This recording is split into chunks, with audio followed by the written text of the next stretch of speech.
ఇంకా ఏంటంటే ఈ కూటమి ప్రభుత్వంలో రైతులు ఆత్మహత్యలు చేసుకుంటున్నారు, అఫీషియల్స్ ఆత్మహత్యలు చేసుకుంటున్నారు, నిరుద్యోగులు ఆత్మహత్యలు చేసుకుంటున్నారు. ఎంత సిగ్గుచేటో ఒకసారి ఆలోచించండి.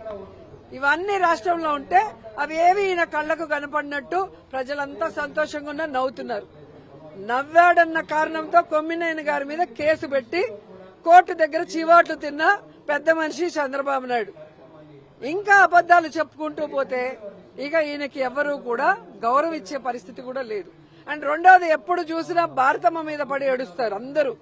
టీటీడీ చైర్మన్ బిఆర్ నాయుడు నుంచి పవన్ కళ్యాణ్ వరకు, చంద్రబాబు నాయుడుతో సహా.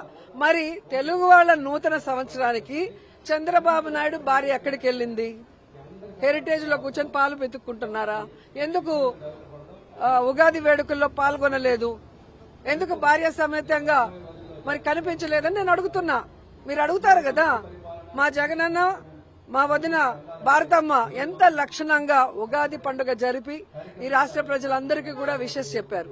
మరి సనాతన యోధుడు ఏదో హిందూ ధర్మాన్ని, హిందూ కల్చర్ ని కాపాడడానికి పుట్టినట్టు కథలు చెప్తాడు కదా పవన్ కళ్యాణ్. మరి ఆయన భార్య తెలుగు వాళ్ళ నూతన సంవత్సరం ఉగాది టైంలో ఎక్కడికి వెళ్లారు? ఎందుకు రాష్ట్రంలో కనిపించలేదు? ఎందుకు ప్రజలకు విషెస్ చెప్పలేదు భార్య సమేతంగా వచ్చి? ఇక సిగ్గులేని బిఆర్ నాయుడు ఒకడు ఉన్నాడు.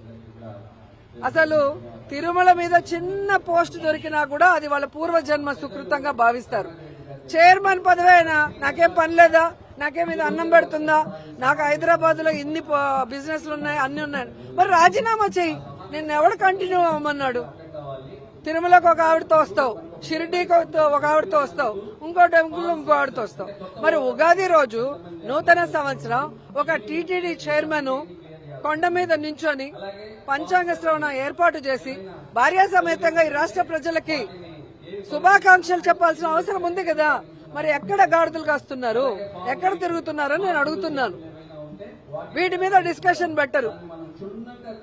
ఎంతసేపు జగన్ గారు, భారతమ్మ లేదా వైఎస్ఆర్ కాంగ్రెస్ పార్టీ మీద అబద్దాలు చెప్పడానికి, నిందలు వేయడానికి, దుమ్మెత్తిపోయడానికి వీళ్ళకి టైం ఉంటుంది. కానీ మంచి చేయడానికో, మంచి రోజు భార్య సమేతంగా ప్రజలకి శుభాకాంక్షలు తప్పడానికో వీళ్ళకి టైం ఉండదు.